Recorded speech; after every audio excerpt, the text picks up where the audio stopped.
Back in the wholesaling Stone Age, high tech was represented by the car phone that mounted in your trunk, a Kodak carousel slide projector, and a newfangled portable computer that weighed just less than a cinder block. Today's wholesaler has an amazing array of technological innovations that enable them to access previously unavailable data, stay organized in unimaginable ways, and connect to clients and prospects with lightning speed. Here in the 2020s, wholesalers who fail to embrace all of the technological opportunities available to their practice are simply destined to spend their time chasing the sales leaders that understand its power. I'm your host, Rob Shore, and this series of shows from Wholesaler Masterminds Radio is called Wholesaler Tech Talk, sponsored by Y-Charts. Our goal is to explore the technology behind the art, science, and lifestyle of wholesaling. So strap on your propeller caps as we dive in.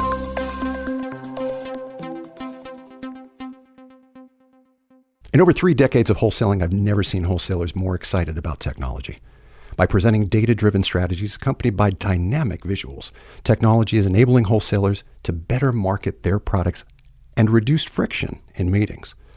That's why I'm excited to introduce you to Y-Charts, a sales enablement platform that provides the data and tools you need to demonstrate your fund's value to advisors. Using Y-Charts in real time, you can objectively compare managers' and competitors' strategies, discuss how economic conditions impact your funds, and pull up visuals to compare key data points. Y-Charts will elevate your distribution team's collaboration with tools that allow internals to push charts, comp tables, screens, and reports to externals on the road that enable more productive meetings and provide shareable content for value-add follow-up. And here's a special for you. Y-Charts is offering a free month to my listeners. Mention Wholesaler Masterminds when you email them at hello@ycharts.com or head to ycharts.com. Wholesalers, what do you think about data? You know, so many wholesalers that I talk to have a very definite opinion about data, especially data that is generated out of the home office. Some of those opinions are not exactly favorable when it comes to how a wholesaler views their practice and the intervention, some might say interference, quote unquote, coming from the home office. That's why I needed to talk with a data expert, and that's why Tim Kresl is here. Tim is a principal of distribution insight team at Broadridge. He spent his career partnering with leading financial services providers to help translate data and research into meaningful actions that improve business outcomes. Tim co-founded Atom Analytics in January 2018 with the goal of helping financial service providers use their existing data more effectively and systematically to drive distribution effectiveness. In July 18, Atom Analytics joined Broadridge as part of the Data and Analytics Group. Prior to starting Atom Analytics, Tim was a principal of market metrics and subsequently a strategic advisor to Strategic Insight. In these roles, he became a recognized leader in the industry for utilizing data to drive distribution effectiveness. We are delighted to have this expert with us, Tim Kresl. Welcome to the new Wholesaler Masterminds radio show, Wholesaler Tech Talk. Thanks for having me, Rob. It's delightful to have you here, Tim. Let's get after this thing. We're going to put wholesalers, we're putting a headline over this thing. The headline is Data and the Search for Deeper Relationships. Tim, why is data good and not the home office inflicting their evil will on wholesalers? I say part of that tongue in cheek because circa 2020, the great wholesaler knows the answer to this, but there still might be wholesalers out there that don't necessarily see it through that lens. Enlighten us, please. Yeah, that's a great question, Rob. And oftentimes that's a question that's overlooked in favor of some of the secondary or third level questions as well, where you need to start with, what am I actually trying to get out of this, right? And data is good for a variety of different reasons, if I'm thinking of it from a salesperson's perspective. First and foremost is data ultimately helps you to be more efficient. If I can spend less time trying to figure out who the right prospects are and more time in there meeting with those prospects, developing relationships, deepening relationships, and building those over time, then I can make a better use of my time. And data helps us to be able to do that by knowing answers to certain questions before you walk in the door and targeting your conversations so that you can essentially find the right people. Now, the challenge with data is, in some cases, it's not always going to tell you the right thing. In some cases, it's not always going to direct you to the right place. And so we need to go into it with the right expectations as well. And that's always an important point to keep in mind. Well, part of the thing we talked about when we were kind of introducing one another to each other is this notion of what the hell am I supposed to do with all this data? I mean, many firms, and I know you agree with me on this, many firms do a really poor job of advising the wholesaler on what to do with the enormous tsunami of data that they present to the wholesaler. And they're like, okay, here's your mountain of data. Go get them, Tiger. How do we handle that? It's one of the biggest issues industry-wide that we see and that we deal with is when you're expecting the end user of that data to literally do everything, to take it in, to synthesize it, to use it, to know the right actions to take from it, you're leaving opportunities for not only error in people misusing it, but bias entering the equation as well. When you have enough data, you can find whatever answer you want in that data. And so actually putting process around how you're using that data is arguably the most important part. And the first part there, which I alluded to in the answer to my first question, was you need to know the questions that you're trying to answer. If you just go into a huge amount of data trying to say, well, the data will tell me what the answer is, without a question you're asking it, you're never going to get to that end point. And so, we strongly believe whether it's a home office that's using data or whether it's an individual salesperson that's using that data, they should go into it with a clear understanding of the questions that they're trying to ask of that data, and they should have a process that they can repeat and reuse for how they're going to use that information. Philosophical question. Do you think it is better served of a home office to give the wholesaler, and this is not a loaded question, it's an honest question, give the wholesaler unaided mountain of data for them to parse and sort and otherwise work their way through? Or is it far smarter to take the data and help the wholesaler by pre-sorting and pre-identifying certain outcomes that serve the firm best? Yeah, so that is more of a loaded question than it might seem at first blush, because at the end of the day, we believe that one leads to the other. So if you start with the mountain of data, seldom are you going to get the results that you want, because there's going to be a percentage of salespeople that are going to take that, they're going to run with it, they're going to do great things. There's a larger percentage that are going to get lost in it and may actually be counterproductive in some instances. Yeah, exactly. They're not going to know what to do with that. And so best case scenario, if they don't know what to do with it, they just don't use it, right? Which isn't a good best case scenario.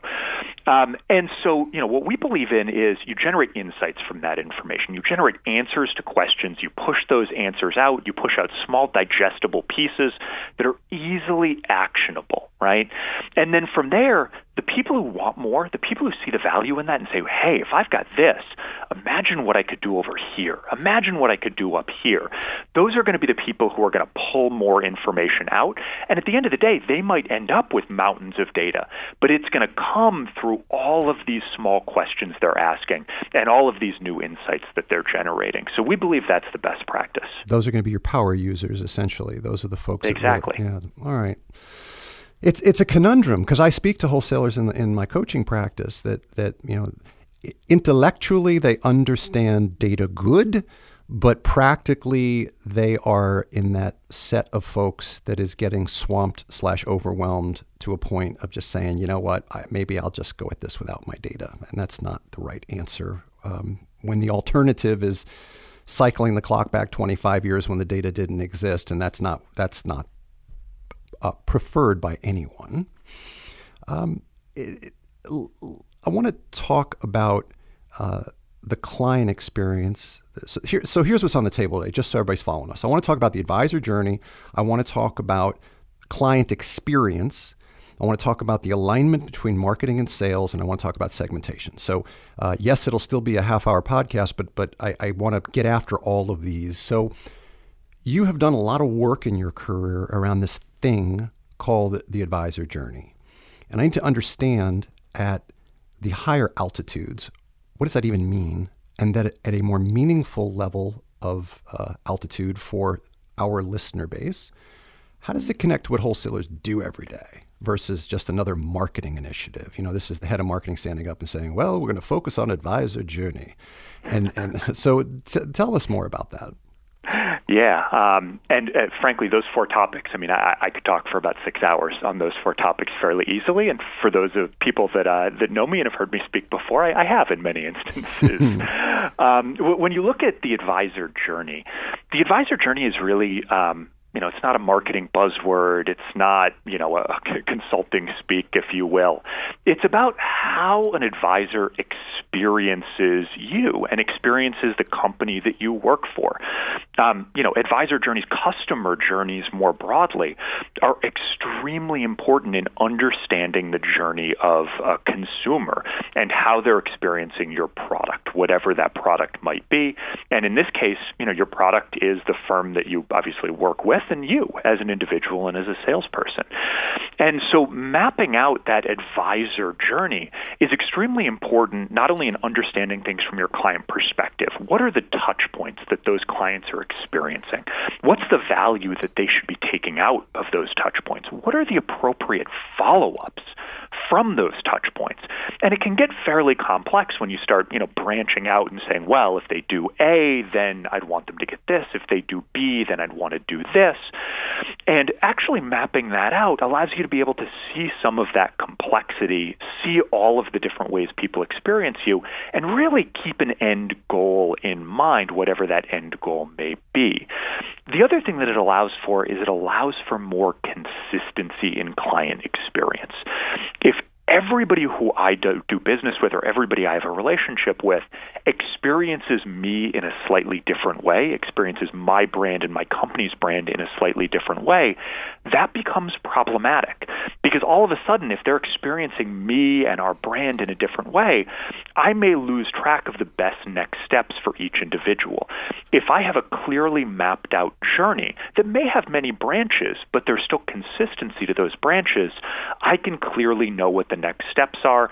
I can have a lot of consistency in how people are experiencing my brand. All right, I got to ask you a couple things. So first of all, when I think about a journey, an example of a journey as a novice to this concept of advisor journey, what I think about is, as an example, the advisor goes to the firm website, they get attracted to a white paper, they fill out a form which is name and email address in order to get that white paper. That then is handed over to someone via marketing to, say, the internal partner. The internal partner then sends some sort of communication in follow-up and ultimately wants to make connection to the financial advisor to be able to follow up on the contents of the white paper and potentially secure an appointment for the external partner, and or the external partner took care of the whole journey themselves. Is that a entry-level example of a journey? That's a great entry-level example. It's essentially if this happens, then this happens, right? It leads people through the experience that brought them into the funnel. What makes what makes our industry so terrible at journey mapping is that's in many cases where things stop. The journey mapping ends, or the journey ends with, and then we do an in-person meeting. And that's the end of that journey. In fact, that's the beginning of most people's journey, right? When you start to build that relationship, that's when things get really interesting from a journey perspective. It becomes, well, what do I know about their portfolio? What are they interested in? What kind of follow-up can I do based on what they're interested in? How can I then follow up on that? And how can I create a cadence moving forward of how I can support them and how I can support their business best moving forward? One of the things that I heard you say is there was the consideration of how the firm views the journey. But in one moment of your description, you also suggested that I, as a wholesaler, have some control over the journey. So there's the journey of the brand from the home office. There's the journey that I implement as the wholesaler.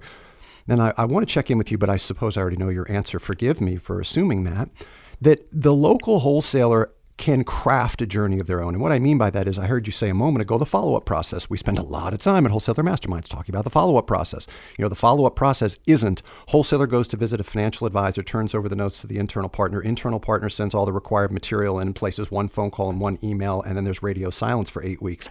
There's a whole journey to build in there where a follow-up process that's systematically implemented takes place. So if I'm correct, and I think I am, but I need your validation here, of course, there's the big picture, there's the mothership and the journey they take the advisor on, and then there's a smaller, not even arguably, definitely more controllable journey that as a wholesaler, I can take the advisor on. You got it. That's exactly right. And I think not only, can individual salespeople craft their own journeys, they should craft their own journeys. Now, we're big believers that ultimately the home office should give them the tools, framework, and structure to be able to do that. Because journey mapping can be a hard thing, right? And so having a framework to work within, which is the firm customer journey map, or the broader customer journey map, is going to be important in each of the individual salespeople thinking about their individual journeys and how they fit into that overall framework. Now, it's important to note that shouldn't stop anybody from thinking about their own journey if their firm doesn't do journey mapping or doesn't have that framework.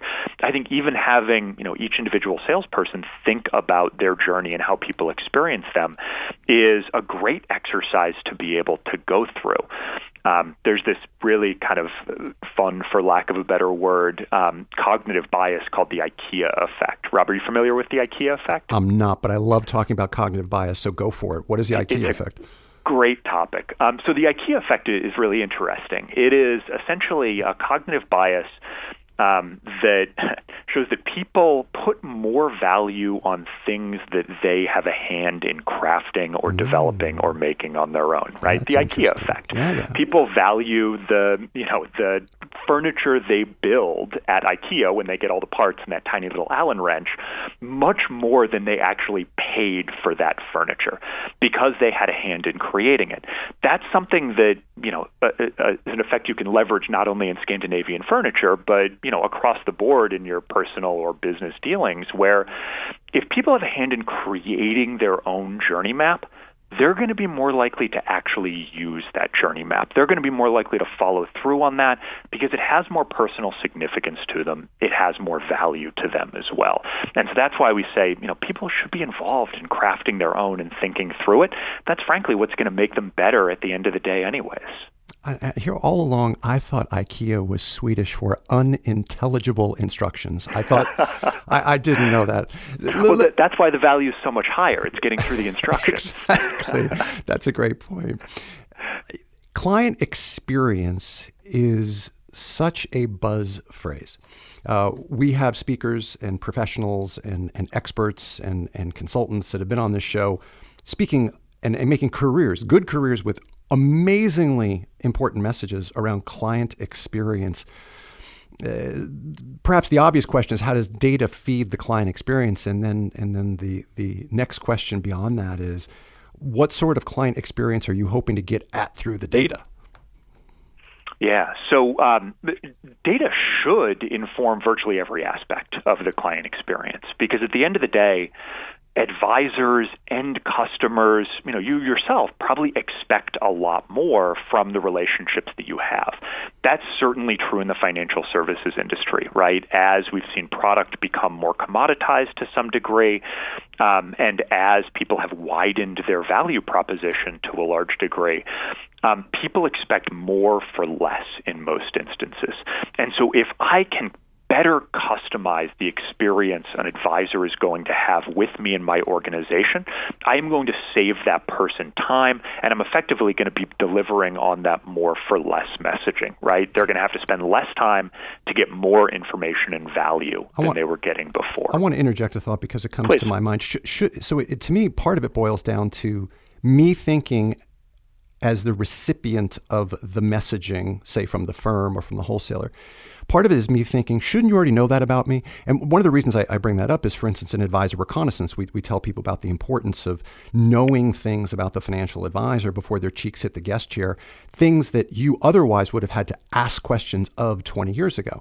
And so the whole notion of shouldn't you already know that about me not only builds additional relationship capital more quickly in the relationship, but as you said, also saves time in the relationship because I don't have to spend, as the recipient of your data, I don't have to spend 20 minutes laying out the what I am and how I do what I do. We can cut to the chase a lot quicker. Is that what you're referring to? Yes and no. To a large degree, that's certainly the case. And, what's made a little bit complex about that is through collecting good data, through logging good data in your firm's CRM, you should be able to not rehash conversations that were already had, regardless of how long ago those conversations were had, or even if they were had with an internal, with an account manager, with the wholesaler who was there previously, right? That information should be easily capturable, and I should be able to reference that if information is easily accessible in the CRM. Mm-hmm. That's one side of the data equation. But then there's also all the external data that's coming in, whether it's firm data packs, whether it's third parties providing data, whether it's lists that you're getting that contain a lot of information that will allow you to know something about somebody even before you met them and could enter that data in the CRM. Now, the challenge there is ultimately you want to have a good working knowledge of their business from that data before you walk in the door, but you don't want to necessarily make assumptions. One of the biggest challenges that we heard in having people utilize data and some of the issues that came back to us was we would see wholesalers, walk in for a certain advisor and they'd say, I know you do business in XYZ category from, this data source. That's not a great way to have that conversation. I'm sure, all of your listeners already know that. But that can be a challenging start because in many instances that can have, privacy implications. Well, I didn't tell you that about my business. How do you know that about my business? And so what data does in a best practices case, or an external data does, is it allows you to ask the right probing questions so that you can get the answers that you may already know more quickly than you would have otherwise. It allows for more efficient discovery processes. Well, you're talking about the classic art versus science. In this case, art complementing the science. You have to have the skill and be deft enough to nuance the what you know versus walking in with a baseball bat. You got it. Interesting. We're gonna pick off. We had 5 on the agenda. We're gonna jettison segmentation for another discussion. Hopefully, you'll come back to talk with us about that. But I want to talk about. We'd love to. That's awesome. I want to talk about marketing and sales. So there was a great quote in the white paper that you guys did, and it says, "Marketing is still often viewed throughout the organization as the old sales literature department, or as this person called it, arts and crafts." Which I just love that quote. It's just hysterical, and it's funny, not funny. How is marketing emerging into a larger cooperative, essential player in the distribution landscape? What should wholesalers know about the evolution of marketing as it's taking place, besides the production of damn fine sales literature? Yeah, that is one of my favorite quotes in any interview we've ever done, actually. I agree. It's pretty spectacular. Marketing's evolving quite a bit, and a big part of that is out of necessity, right? As I mentioned before, we live in a world of more for less.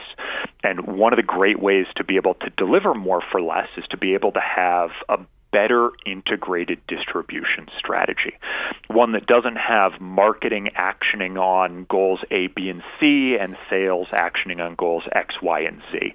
Instead, everybody is delivering the same messaging through different mediums, maybe with different tilts on that messaging, to the right people at the right time. That requires better coordination than we've ever had between not only sales management and marketing leadership, but through all the people throughout the value chain, external wholesalers, sales managers, internal wholesalers, channel marketers, content marketers, email marketers. It requires much, much greater alignment between them. We're starting to see that happen. We're starting to see better alignment. We're also starting to see marketing focus on developing really good segmentation based on the data that they're collecting, and obviously we can come back to that. We're seeing them collect a lot more data than they had been previously. on engagement, both from an email perspective and a social perspective, engagement on the website. What types of content are they viewing? How can that change the customer experience, kind of going back to that journey? And think about the content that they can develop based on all of that information. So not just, well, how can I improve this fact sheet? How can I improve this brochure, commentary? But it's about content marketing in general. What are the value add pieces that we can be creating that's going to get our foot in the door? How does that fit into the overall journey? And I think all of that is really starting to come together. The good news for our industry as a whole is those are all things a lot of other industries do really well today. And so we can learn from a lot of best practices that exist in other industries and other intermediary sold industries as well, whether it's, pharma or any other intermediary industry. You could make the case that over the course of the last 25 years, until perhaps, quote, recently, sales has driven the firm bus. Depending on the leader you talk to, they might still believe that to be true. But not. We're talking about co-pilots here, many co-pilots in some cases, but in this case, the co-pilots are marketing and sales. As you look across the landscape of distributors that you're familiar with, and you're familiar with many, where would you say we are in the evolution of that? Is it morphing? First of all, in our industry, we always do things slower than every other industry. But is it morphing more slowly, or is it gaining velocity, picking up steam in terms of not only how well senior leaders are integrating with, across the boardroom table, as it were, across the C-suite, but also how individual contributors at the wholesaler level are embracing the partnership of marketing, again, beyond the next, quote, sales idea? Yeah, so I would say we're in the early innings still, but it is picking up steam fairly rapidly. And the really good news is most of the salespeople that we talk to really embrace that partnership. They would love to see more partnership with the marketing organization, but not only with marketing, with key accounts, with product. They'd love to see more integration across the entire firm, and we hear that very consistently from all the salespeople that we talk to. Some of the challenges are more structural than they are anything else, and I think those are starting to shift and starting to change. And so I expect we're going to see maybe not a paradigm shift, but a fairly dramatic shift in how we see that landscape over the next few years. Wholesalers, we've talked in the past about the future of wholesaling and your being able to thrive in the world that is ahead of you, say in this decade of the 2020s. And one of those is your ability to navigate and sometimes orchestrate the cross-functional opportunities that are presented to you from all the different departments. And rather than being a roadblock to their entry into your business at a local level, have a very bright and welcome mat out in your territory, because these folks, as we've heard Tim speak about, are working hard to further integrate in the most positive way into the business to help grow the business. Tim Kresl with Broadridge, thank you so much for joining us today. Thank you, Rob. Wholesalers, come back next time for another episode of the new Wholesaler Masterminds radio show and Wholesaler Tech Talk. Does this sound at all familiar? You've had a successful meeting with an advisor. You've made a note to reschedule her for another meeting next time you're in town. You place a call, you send an email or two, and you don't get a reply. And even though you intend to follow up to secure the appointment, the advisor drops off your radar. That, right there, is where Wholesaler Mastermind schedulers come in. We excel at what we call pleasant persistence, staying after your list of appointments to be scheduled with dogged determination, remaining consummately professional and, pleasant. We've scheduled over 46,000 appointments. How many can we schedule for you? Check out Wholesaler Mastermind Schedulers at WMMschedulers.com. That's WMMschedulers.com. You'll find all of our content at wholesalermasterminds.com, and the podcast can be found at iTunes, Stitcher, and Google Play.